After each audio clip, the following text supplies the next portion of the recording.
Hi, I'm Amber WTI, and if you're looking for a delicious snack on the go that's also good for you, this is it. Good to go strawberry macadamia nut is so delicious. It looks like a muffin. It is so shiny. You can see that it's so moist because it's so shiny. It's not going to be dry in your mouth at all. The inside is just pure goodness. So the flavor, you barely taste the macadamia nut, and the strawberry is a very slight taste as well. So what I really love about these bars is that they're non-GMO certified, they're gluten-free, they're vegan, they're keto certified, so it's a really great option and it just tastes delicious.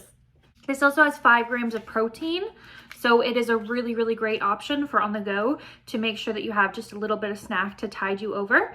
And it's just sweet enough that it tastes like a treat, but it's not so sweet that it leaves you wanting a ton more. So this is a really great option to take on the go with you. I am a huge fan, and that is my point of view.